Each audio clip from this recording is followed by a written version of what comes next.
How are you enjoying this today? Oh, you know what? It's been a lot of fun. Yeah. It's been great. I don't really get a chance to hang out with the whole cast, so that was really fun. You know, we do our little stories sometimes, and you don't always get to hang out, so it's been great. And to talk to everybody and the fans. Oh my gosh, they've been so welcoming and kind, and you know, that's a relief. Were you concerned that the Days fans wouldn't necessarily embrace Carly? I like to think more positively. I was kind of hoping that they would, but you know, there's this big assumption that she's going to be this foil, and I just think that you know, I actually like the way they're writing the story and telling the story, and I like this Carly. I like Carly 2.0, and she's fun and edgy, and she's got secrets, and all I know is that I'm here and I'm having a great time, and the fans have been terrific. It seems like Carly's experience of being a little more, having more shades of gray, certainly reflects your own experience since the 16 years we last saw her in Salem. Right. Now, would you say the fans that are here today, do they remember Carly from the first time around? Thank you. Thank you. Let me take a sip here. There are a lot that do. Yeah, there's a lot of welcome back. And that people are just sort of enjoying what's going on right now. So it's a little of both. A lot of Guiding Light fans have crossed over, which I'm so grateful for. Are there Italia fans here today? Oh, yes. Oh, yes. So they really did carry over from Guiding Light to Days. Yes, they are the best, and you know, they're just so supportive of me, and really, what more can you ask for? And then they're kind, and they're funny, and they're bright, and generous beyond belief. So I'm a really, really lucky girl to know them. It's great. It's great. Yeah. I did an interview with Claire Labine recently. Oh, I love Claire. Yes. I love her. I was asking her about working with you on One Life and Guiding Light, and she just talked about how much she loved being able to write for you, and specifically starting to transform Olivia back in 2000 into sort of a more sympathetic character. And she said how much she enjoyed working with you at that time. I've been a fan of hers for years. I mean, not just her talent and her writing, but her. She's just a terrific woman. Yeah. Now, do the fans that come to this know about Venice? Do they seem to be aware of Venice? Are they talking about it? Well, you know, there were a lot of people screaming Venice out there. I'm assuming these are my GL gals and my Italia fans, and but the word is spreading, which is always nice. And yeah, it's good. It's all good. Yeah. When is it going to start? The Friday after Thanksgiving. We're going to let people have their Thanksgiving, and then, yeah, the Friday after will be the first episode. We'll have 12 episodes, approximately 6 minutes long, and I'm really, really pleased with how it turned out. And I can't thank this cast enough for stepping up. We had Nadia Bjorlin and Galen Gehring step up at the last minute.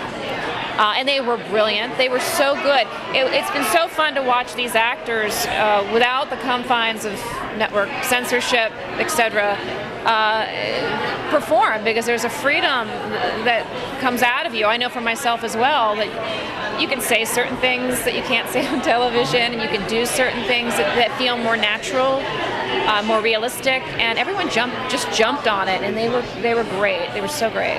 And we love soaps. We're talking about it constantly. We are so excited. Roger and I actually did a film segment at Hotel Irwin a while back. That was so. I was so in love with both of you. I so am, because I saw that after the Emmys. And I went, I love those boys. I'm gonna take care of them for the rest of my life. Well, we really admire. We respect what you're doing, and I mean, I've been watching you since Carly, since the very first day she started on Days in 1990. You know, and I not only admire your acting career, but in this past year, in 2009, I have really admired the way you have stepped up and been very proactive as far as the creativity in your life. You haven't just been acting as an ensemble, but you've been stepping up as a producer and as a writer. How did you make that transition within yourself to become someone who was, you know, working on a series versus someone who became who's taking charge of her career? Well, I thank you, first of all, but I learned a lot in the last year and a half at Guiding Light, and just seeing the state of daytime in particular, and realizing that the reason we made the changes we did was just to get an extra year out of it, and the hardship of watching hundreds of people get fired and losing their jobs, but the idea that maybe you can keep a few more employed, I used to stay and watch them work, and Ellen Wheeler gave me opportunity to stay behind and edit with the producers, and she let me do it.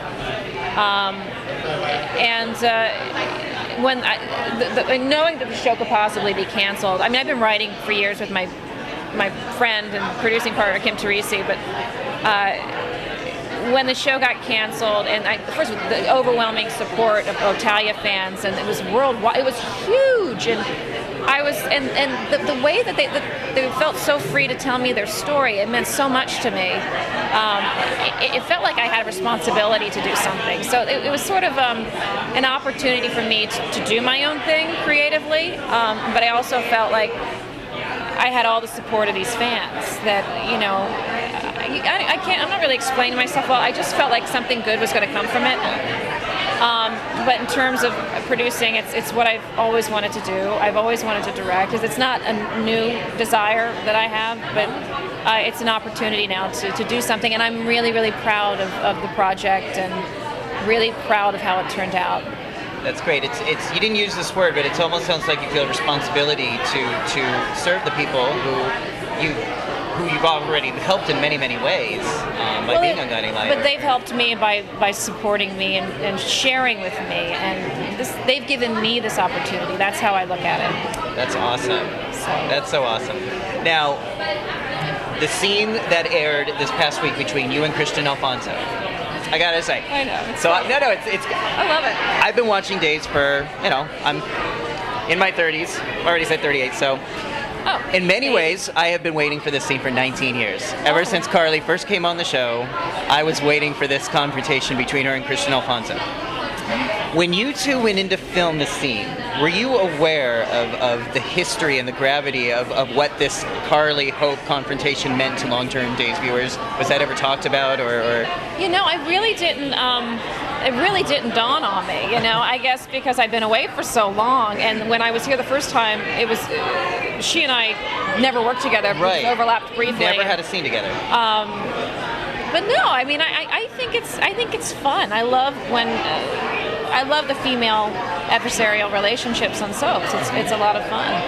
And, you know, neither one is a bad chick. They happen to be in love with the same guy, and the circumstances are very different now. But, I mean, I think these two people could actually be friends if it weren't for the whole, you know, I slept with your husband 16 years ago thing. Right. Oh, that. I don't know. They're having problems, you know, that's whatever. Well, it was worth the wait. I want to say I really enjoyed those scenes, and I hope that you and Kristian Alfonso are going to have more. Again, just for Days viewers, this was a piece of the puzzle that had never been filled in before. What would it be like to have these two in the same room facing each other? And there'll be more. And there will be more. Plenty coming. That's awesome. Yeah. What else can you tell us about Venice and about what's going to be going on, like the plots of Venice? You know what? It's I hope it rings true, because it did for me when we were taping it. It's just about this woman's struggle to fix what's wrong in her. You know, because of her unhealthy relationship with her father, played brilliantly by Jordan Clark. She's not accepted by him, her life choices, and it messes everything else up in her life, her relationships, and she's got a beautiful woman who wants to have a relationship with her and that she's in love with, but it's just so messed up. And then it's all the outside forces that come in, and other relationships that happen with other characters. I want it to be an ensemble, you know, piece. But it's about that. It's about relationships and love and romance and lust. And in the end, there's just a nasty little thing that happens to one of the characters. So. Well, we at We Love Soaps are so excited to see this. We're so proud of you for taking these forward steps in the medium of bringing soaps to the internet. I think there's going to be a whole open field of creativity and passion that's there, and you obviously are channeling that. We're really glad about that, because we do love soaps. So we're happy to see that. Crystal, thank you so much.